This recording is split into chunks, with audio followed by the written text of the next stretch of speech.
Hey, what's going on YouTube? It's your boy Black Hammer once again. Before we get started, like always, go ahead, like this video, subscribe to the YouTube channel, and go ahead, leave a comment down below saying what's up. I would greatly appreciate it. And I am still doing my 500 subscriber giveaway. One person will be winning over 500 cards of the new set Kaldheim that's coming out next week. If you're watching this video in time, one person will be winning that. So go ahead and watch this video right down here so you can learn how you can have a chance to win all those daggone cards. Enough said, let's go ahead and get into my top 20 cards of Kaldheim, the new set coming out. Let's go. All right, guys, so I'm not gonna try. I'm gonna try. I'm not that I'm not gonna try, but I'm going to try to make this video as short as possibly can. I am doing my top 20 with 5 honorable mentions. It's like over 200 something cards, so I literally read over every single card, chose out like 50, and then I had to cut that down. So let's go ahead and get into the honorable mentions. And we're going to start with these sorts of lands, the lands that come in tapped and also have a second ability other than tapping for mana. But this one here, I guess all the lands can kind of go into this one slot right here. But this land right here, Great Hall of Staringham, whatever it's called. It's an uncommon, which is cool. And it comes into the battlefield tapped, obviously. Go ahead, tap it for a black mana. And the other ability is you can pay 3. That's 2 white, 1 black. Tap, sacrifice this land and a creature you control. Create a 4/4 white angel warrior creature token with flying and vigilance. Activate this ability anytime you can cast a sorcery. So pretty much all the lands that kind of have abilities like this, I think always makes Magic, or at least for me anyways, more than just 2-dimensional. It always gives you options. You never, or you should, if you play your lands correctly, you should never really pull a dull land later on in the game. So this right here, and it only costs 3 for a 4/4. So if you have a 2-drop 1/1 like whatever token, you can go ahead, sacrifice this land, pay 3. All of a sudden you have a 4/4 flying vigilance angel warrior, a whole bunch on the battlefield. So there's other similar lands like this, so I think it's gonna be, you know, it may see some play. It's already a lot of lands that come in tapped, or you know, so I don't know if you want to really flood your mana base with tap lands and things. So, but to me, I'm definitely going to be playing this one. Let's go ahead and go to the next one. We have Righteous Valkyrie, 3-drop, rare, angel cleric, 2/4 body with flying, and it says whenever, that's the word, another angel or cleric enters the battlefield under your control, you gain life equal to that creature's toughness. As long as you have at least 7 life more than your starting life total, creatures you control get +2/+2. So the bottom text is good. I like that. +2/+2. Your tokens are all of a sudden 3/3s or whatever. So that's cool. I like that. But the part that I like is whenever another angel or cleric enters the battlefield. And the first card that I thought of was the 5-drop angel. Whenever your creatures attack, you gain life, your opponent gains life, and once you get to 35 life, you win the game. That easy. With this creature here, all you have to do is play creatures with decent toughness. As you can see, this already comes in with 4, so you play another one, you're gonna get 4 life, and all that's gonna just start doubling up. You should get to 35 life by no time. So this is probably one of the first builds that I'm gonna make. Now, is this card amazing? Not really. It's really niche and really fits into a certain, you know, build that you can play in Magic, really. But I mean, if you really put this into the right deck, I think is going to do some damage. But obviously it made it into the honorable mention, so it's not the most powerfulest, but one of my personal favorites. Then we got Rally the Ranks, 2-drop enchantment, rare. As this card enters the battlefield, choose a creature type. Creatures you control of the chosen type get +1/+1. Once again, it's a 2-drop boost for all your creatures of that creature type. And like I told you guys before, Wizard, at least in my opinion, is pushing tribals. So play white in whatever tribal that you want to play, and this is a easy. You may not want to play this on turn 2, play this like on turn 4 and with another 2-drop, or turn 3 with a 1-drop, and that'll be beautiful. So I think this would be pretty daggone decent. Then we got the Raven's Warning. Now this once again kind of compiles all of these sagas in some way, shape, or form. To me, at least, all the sagas kind of do their own thing for their own purpose. So there's really no bad saga, but to me, this is one of my personal favorite ones that made it into the honorable mention, at least. This is a 3-drop blue white. I'm sorry. The first chapter is create a 1/1 blue bird creature token with flying. You gain 2 life. So right off the bat, you get a chump blocker at the least, and you gain 2 life. So this is already a control looking type saga. Second chapter, whenever one or more creatures you control with flying deals combat damage to a player this turn, look at that player's hand, crazy, and draw a card. So this is already leading into the third chapter.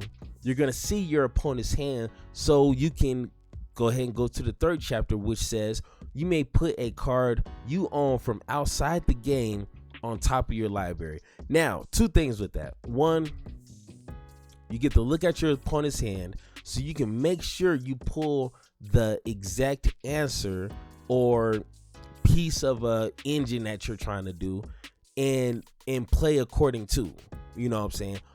But one thing is having you put it on top of your library. So if your opponent has any mill whatsoever, that might jeopardize it just a little bit. But with this new set coming in, I mean, rogues mill is still gonna be a thing. So this might be a hit or miss, but if you can get that one card on top of your library and put that into your hand, and knowing what your opponent has in their hand, bro, that's almost game over. Next one, we got Haunting Voyage. This is a 6-drop sorcery speed mythic. Jesus, I didn't even realize that it's a mythic. It says choose a creature type, return up to 2 creature cards of that type from your graveyard to the battlefield. If this spell was foretold, return all creature cards of that type from your graveyard to the battlefield instead. So the foretell cost is 7. That's a lot. You can play this for 6, but I mean, you might as well just wait for that 1 extra land. Go ahead, foretell this for 2. So this is definitely a 1 or 2 of you want to have in your build. This reminds me of a card in Standard. I actually made a video about it, where you can pay 7 or 8 and you can return all your knights from your graveyard to your battlefield. Now, once again, that card is kind of niche. It's only 4 knights, so that's probably why it didn't really see a lot of play, in my opinion. But this one, it could fall into that same category. It does cost a lot, but like I say, a lot of people are going to be playing tribals, tribal elves, berserkers, warriors, angels. So I'm pretty sure at least players who are going to incorporate black into their build are gonna at least have a couple copies of this, hands down. Then we got Giant's Amulet. Now this card right here lets me know that giants is going to be a thing. It's a 1-drop blue artifact enchantment, and it says when this amulet enters the battlefield, you may pay 4. If you do, create a 4/4 blue giant wizard creature token, then attach giant's amulet to it. A critical creature gets +0/+1. This creature has hexproof as long as it's untapped.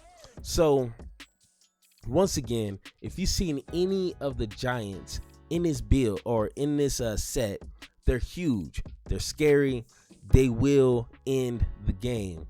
Adding hexproof to it is just another obstacle to kill that big creature on the field. So once I build my own giants build, I'm gonna have like maybe 3 copies of this, because it's a 1-drop and it gives your creature hexproof, or your giant. I mean, I guess anyone, but you might want to put this on a giant. But other than that, I think it's pretty decent. That's all of my almost made it. Let's go ahead and get into the main lineup. Now, this is my top 20 cards that you will see play, and if you don't see it play, then people are obviously not trying to play. This one right here, pretty sure you guys seen this, but I think this is going to be a major player in counters builds out there, and you already see a whole bunch of them. So this is just going to be that top end, just to make sure they try to finish that game. This is Monstrous Rider. I'm not gonna even try to pronounce that first name. It's a 6-drop, which once again, your opponent may just have 2, maybe 3 if they really want this out. It has trample haste, so as soon as you play, it's gonna do some damage. And it says if you would put 1 or more counters on a permanent or player, remember that, permanent or player, put twice that many of each of those kind of counters on that permanent or player instead. If an opponent would put 1 or more counters on a permanent or player instead, then they put, round it down. So this really helps if you're going against another counters build. Your opponent loses, or I guess doesn't get any counters, because if they get 2, then they get, you get the point.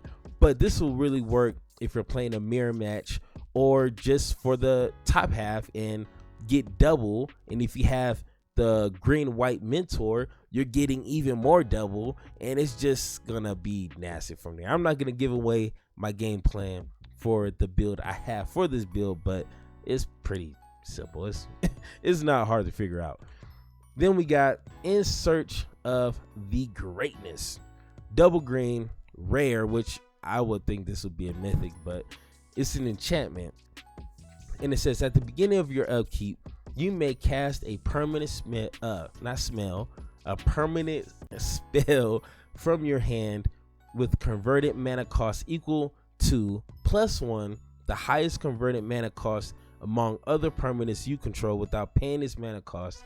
If you don't, scry 1. So even if you don't do it, it still kind of helps you, and it's just a 2-drop. Yes, it's double green, so obviously it might push players to use this in a mono green, because I mean, double of one color is always a headache, at least for me. But I mean, this could still be, useful in a mono green, so it kind of fits in. But for example, you have a questing beast on your battlefield. You have this out, obviously.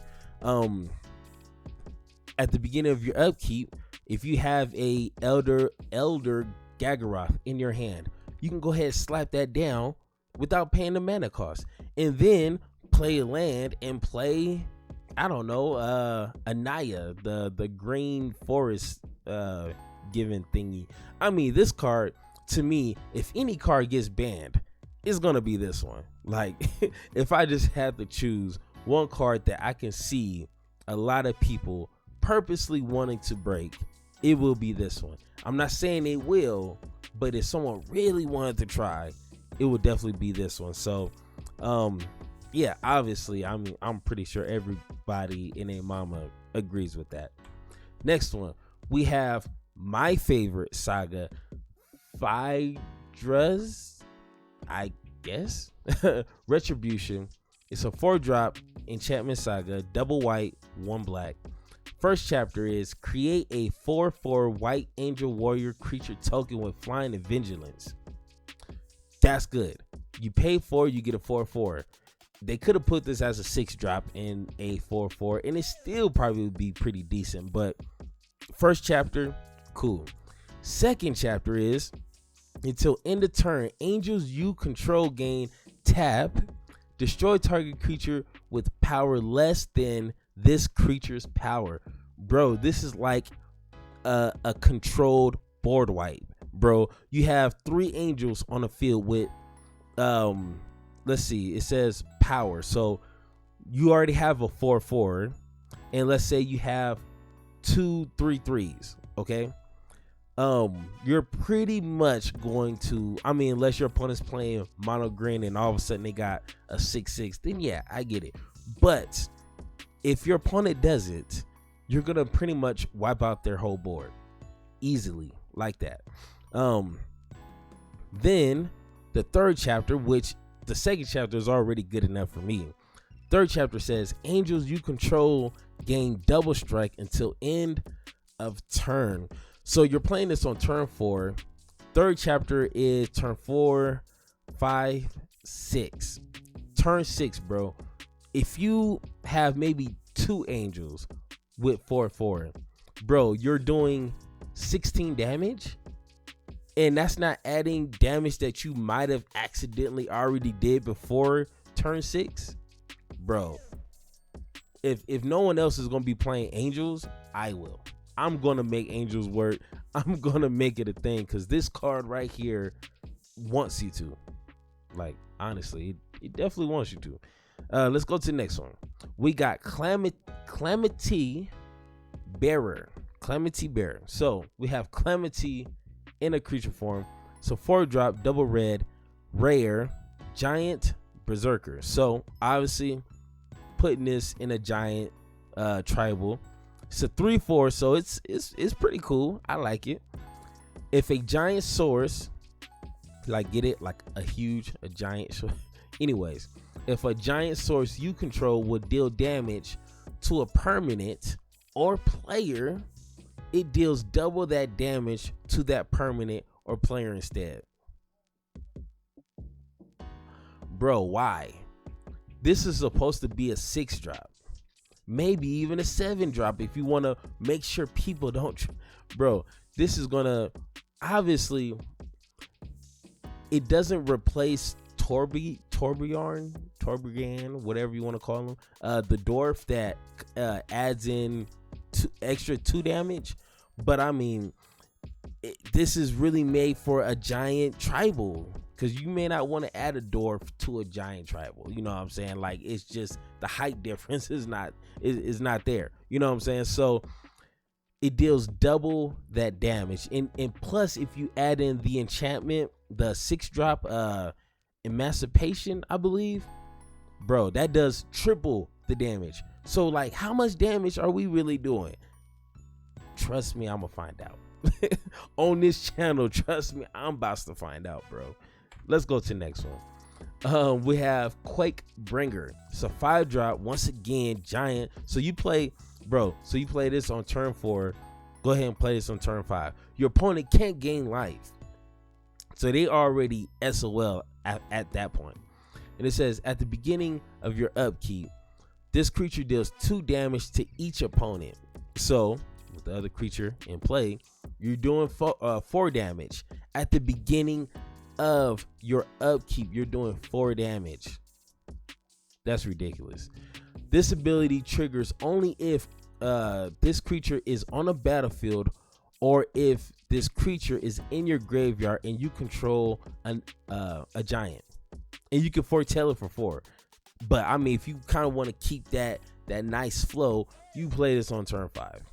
So I mean, bro, you're doing 4 damage at the beginning of your upkeep, and your opponent can't gain life. I think I don't need to say more about that one. Then we got Reflections of Litchara. I guess. It's a 5-drop enchantment, rare, and it says, as this enchantment enters the battlefield, choose a creature type. Whenever you cast a spell of the chosen type, copy that spell.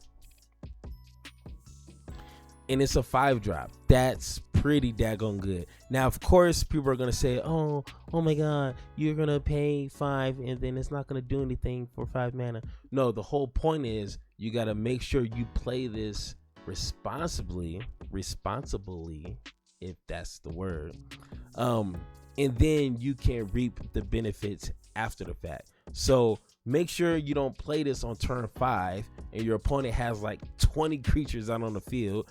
Play a couple of giant board wipes, which is out there, or just, you know, make sure the battlefield is controlled, so when you play this, you're not just paying 5 mana and that's the end of your turn. You got to play this smart, guys. Come on, I'm tired of hearing that excuse.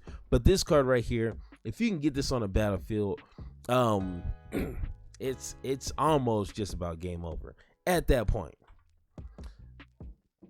Then we got Torofs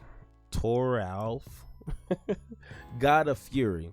It's a 4-drop legendary creature god, and it's a mythic, trample 5/4, and it does have another side.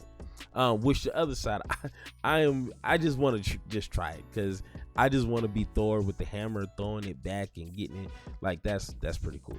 But it does have trample, and it says whenever a creature or planeswalker an opponent controls is dealt access non-combat damage. So, you know, make sure you're packing some spells, because non-combat damage, of course. This creature deals damage equal to the access to any target other than that permanent. So if your opponent has 2 creatures, for the sake of math, let's say they have 2 1/1 tokens. You hit 1 token with a shock, and that 1 extra damage, because a shock does 2, that 1 extra damage you can throw at any other permanent.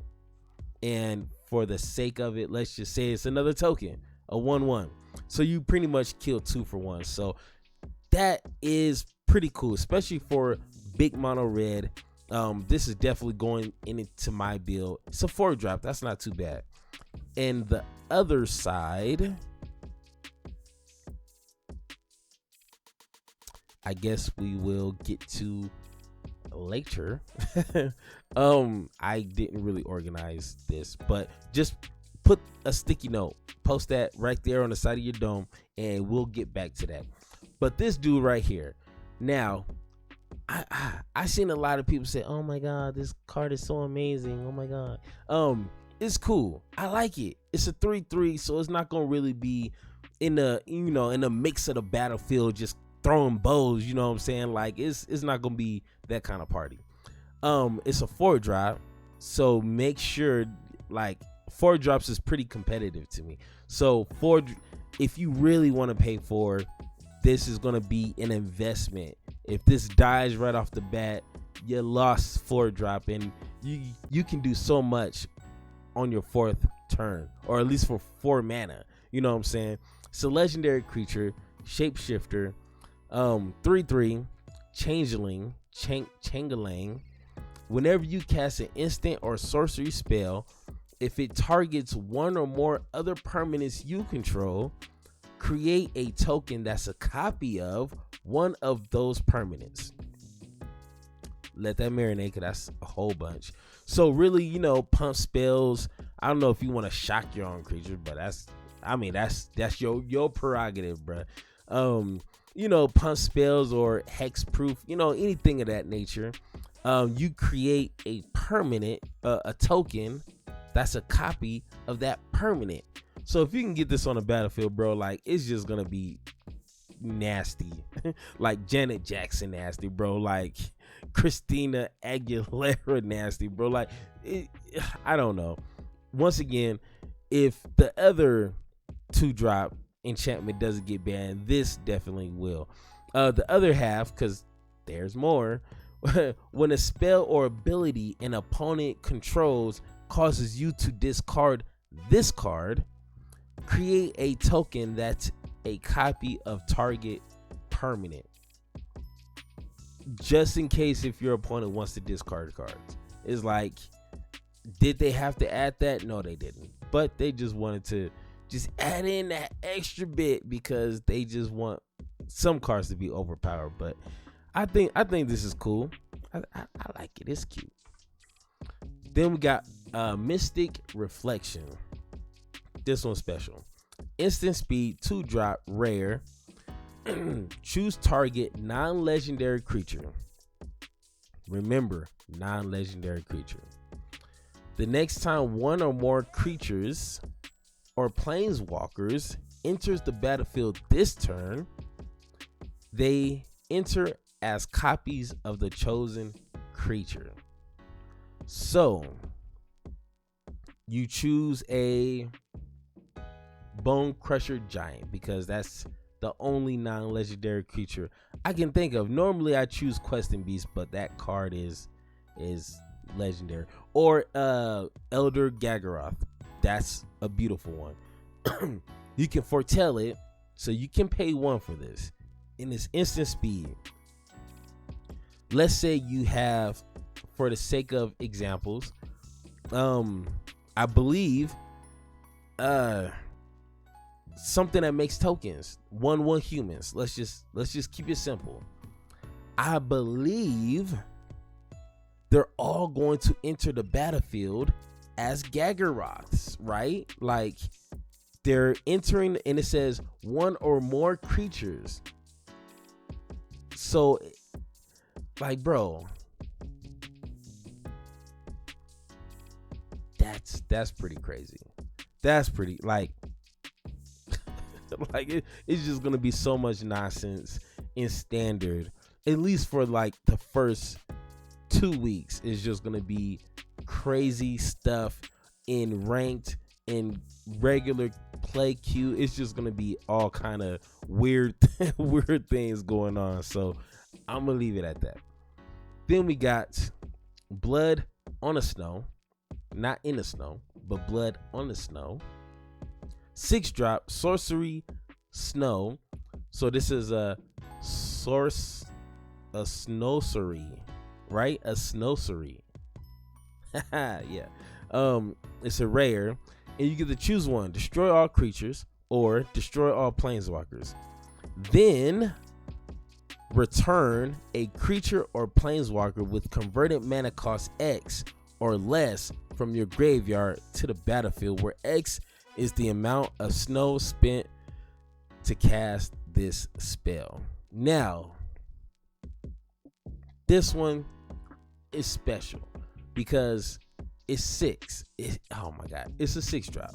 Yes, I know it's expensive as hell, but if this is going to be a creature or planeswalker heavy meta, heavy standard, you want to make sure you take your opponent's biggest, baddest creature that they got.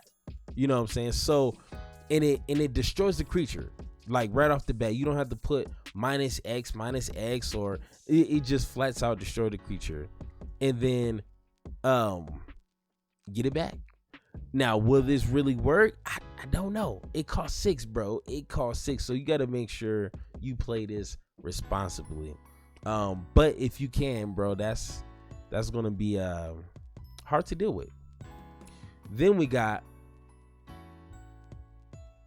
Egar, not Egger, the Freezing Flame. That's what we're gonna call him. He got the fire here, bro, and he got the cold hands over here. He about to get sick.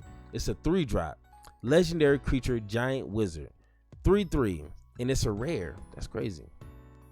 Whenever a creature or planeswalker in opponent control is dealt excess damage, if a giant wizard or a spell you controlled dealt damage to it this turn, draw a card. So once again, your opponent has a 1/1 token, you shock it, and that excess damage will allow you to draw an extra card. So you got to make sure you're doing excess damage. And looking at some of the cards that will benefit a Izzet's giant build, I guess you could say. There's a lot of excess damage potential out there. So I mean, they could have made this a 3/4, so that would have made it a little bit tougher. I mean, look at him, bro. It's a big dude. He got the fire and the water, like bro. And you're a 3/3. Like, nah, you could have been like a 2/5 or 2/4 or something like that. But I think this card right here is once again another reason to make sure Giants is a tribe this set. Then we got Draugr, Necromancer. So 4-drop, zombie cleric snow creature. It's a 4/4 rare. And it says if a non-token creature an opponent control would die, exile that card with an ice counter on it. You may cast spells from among cards in exile your opponent owns with ice counters on them. Obviously, and you may you may spend mana from snow sources as though it were mana of any color to cast those spells. So it's being really particular here, because I think this is its way to make sure it's not broken. But they made other cards like extremely broken. But you only can use snow mana to make that any color mana. If you have no snow mana, I'm assuming you have to make sure you pay exactly the colors and the cost. If you have snow mana, they're any color and you just gotta pay that mana cost. So, like, and it's black. It's a black card. So it's like, I like it. I really do. If you are dedicated to snow and you have that extra mana. If you do, this card is going to be your opponent's worst nightmare. But if you don't, you're kind of SOL. Let's go to Tundra Fumarole, whatever. It's a 3-drop snow source, a snowsery rare. Now check this out. This card deals 4 damage to target creature or planeswalker. Cool, I like it. Add generic mana for each snow spent to cast this spell. So in the turn, you don't lose mana as blah, blah, blah, blah. Check this out. You pay 3. Let's say this is on turn 4. Okay. You have all red mana, all red snow mana, for the sake of this example. You deal your 4 damage, kill your creature. Now you have 3 generic mana plus the 1 red mana. So now you can cast a 4-drop creature and you just dealt 4 damage. Now, of course, that's not like life-changing, but trust me, I done played enough Magic that 1 creature dying, because 4 damage is a lot. Like, you can kill questing beasts like with it. Like, 4 damage is a lot. And you go ahead, play this properly, and you play your own 4/4 red giant or whatever's out there.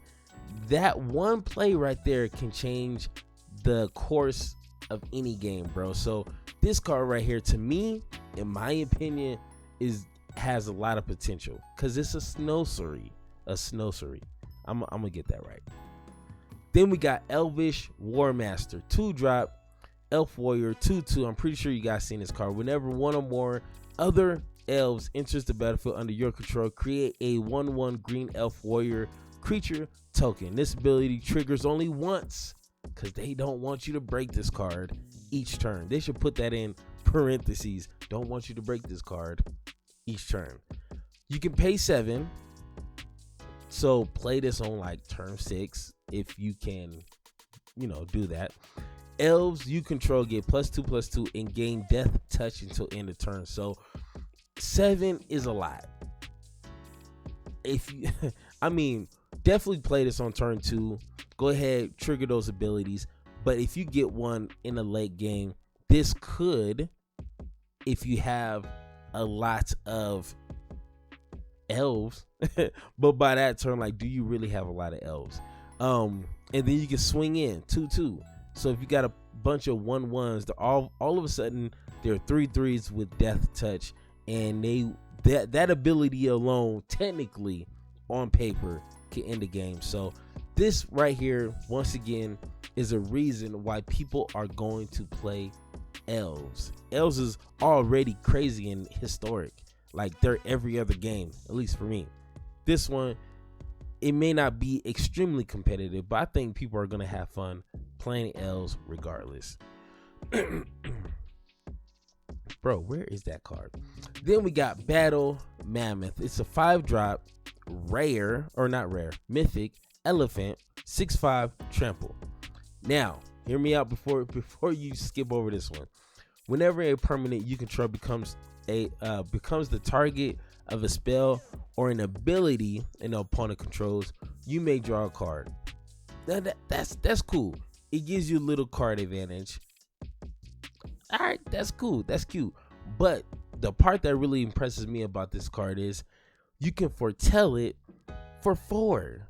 So not only that you can play Quest. Okay, let's just say your opponent plays Questing Beast, which I guess is not a matchup because it has death touch. But your opponent plays some big creature, a 4/4 for 4 mana. You play this for 4 and you get a 6/5, bro.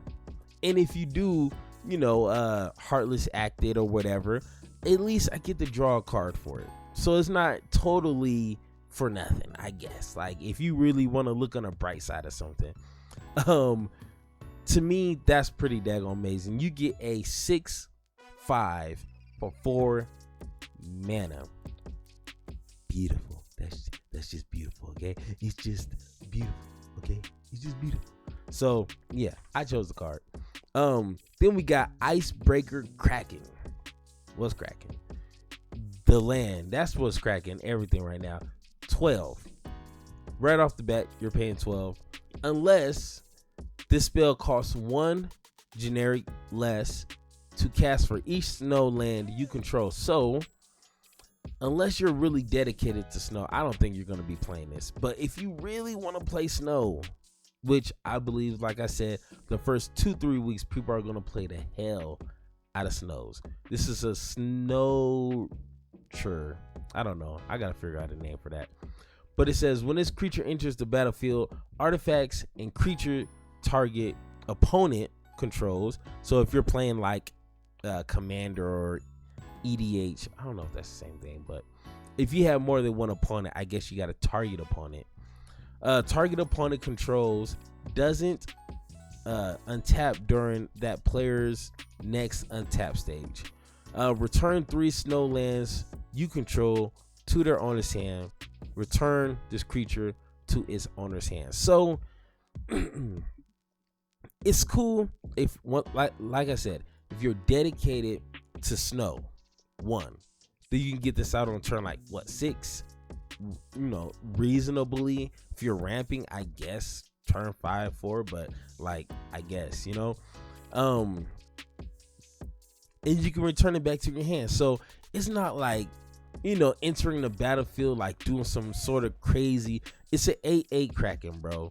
It doesn't have hexproof, which if it had hexproof, then I could say, hey, this card is amazing. But once again, dealing with an 8/8 creature is never fun.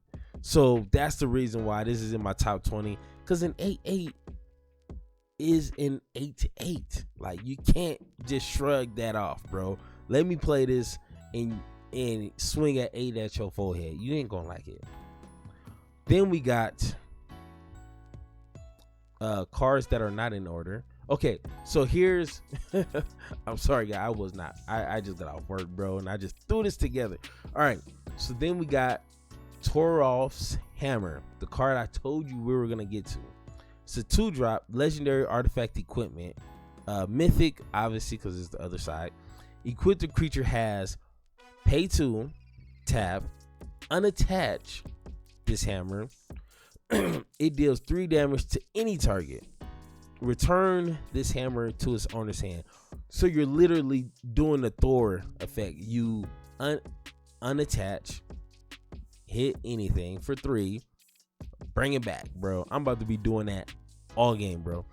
Equipped creature gets +3/+0 as long as it's legendary. That is the thing. It has to be legendary.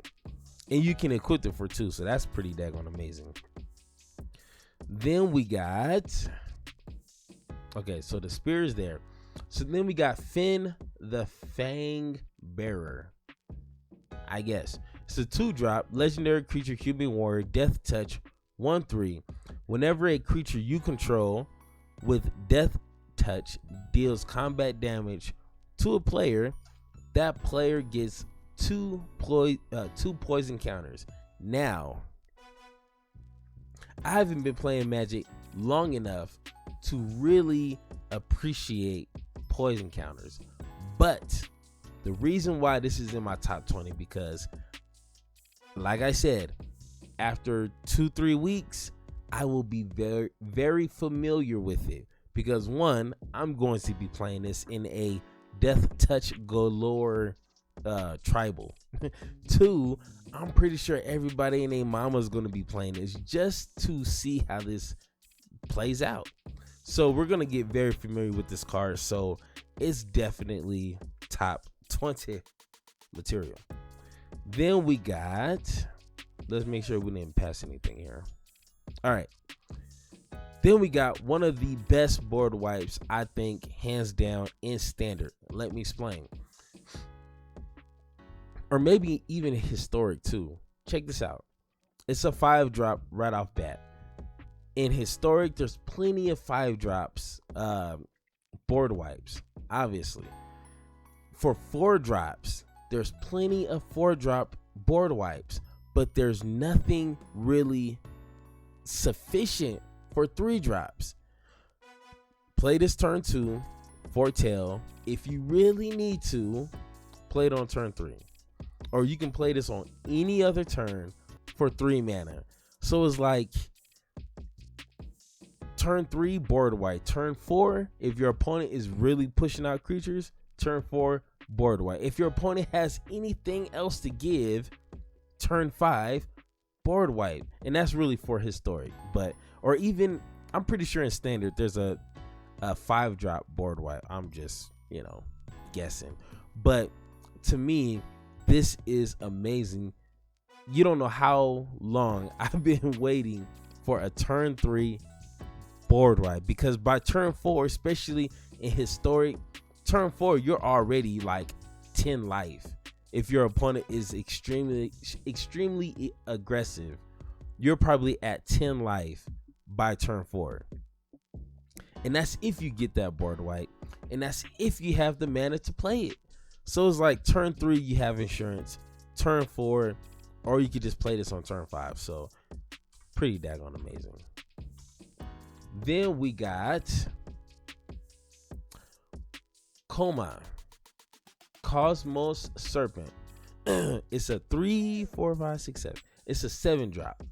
Big boy here. 6/6 legendary serpent, mythic. This spell can't be countered, because when you're paying that much mana, it ain't gonna get countered, bro. Like, I'm glad they put that. And it says at the beginning of each upkeep, so that's your upkeep and your opponent's, create a 3/3 blue serpent creature token named Coma's Coil. Okay, could have put Coma's Homie or something like that. And you have 2 options, and I'm assuming this is instant speed. Sacrifice another serpent, choose one. Tap target permanent. Its activated abilities can't be activated this turn. I'm assuming that might count for Ugin too. Or the other ability is Coma, this serpent, gains indestructible until end of turn. So Bro, this is a 6/6. Can't be countered. So you gotta deal with this. Like, take it off the board, like with Banishing Light, exile the card. Other than that, bro, you gonna be dealing with a 6/6 and plenty of 3/3s each turn. Ooh, whoopsies. I hit the wrong button there. let's not do that again.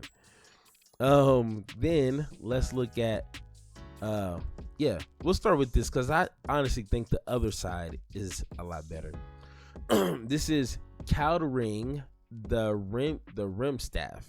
It's a 3-drop blue black Demir, but the other side is a creature and it's a 3-drop for green. So whatever colors that is, I don't know. Legendary snow fact.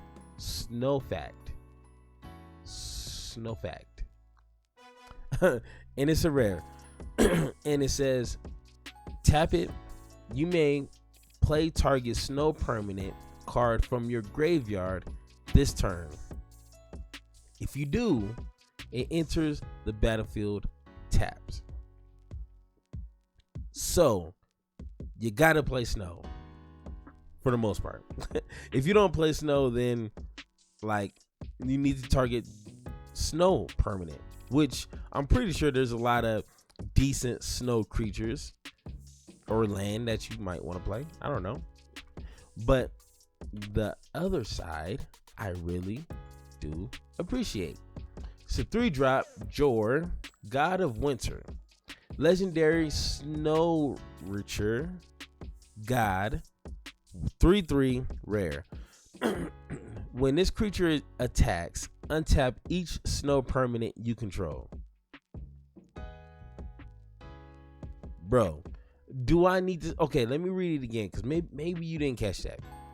Whenever this creature attacks, untap each snow permanent you control. So, bro, swing in with this. Yes, it's a 3/3. It's not the toughest creature out there, but make sure you have removal to play because if I'm reading this right, you can untap your lands. If you're playing all snow permanents, you can untap land and have, if whoever decides to block this creature, go ahead, kill it, get it out the way, and next turn you get the untap or save open mana for a counter. You know what I'm saying? Because you're playing blue on the other side. So bro, this card is nasty. And that's it. So let me go ahead. Boom, there it is. So guys, once again, thank you for watching this long ass video, bro. It's like 47 minutes, bro. Once again, thank you for watching. It's your boy Black Hammer. If you guys have any questions or comments or anything that you guys want to tell me, something that I missed, go ahead and leave it in the comments down below. I will definitely respond back to you. Once again, it's your boy Black Hammer, and I will see you in the next video that you will be watching like right now. Peace.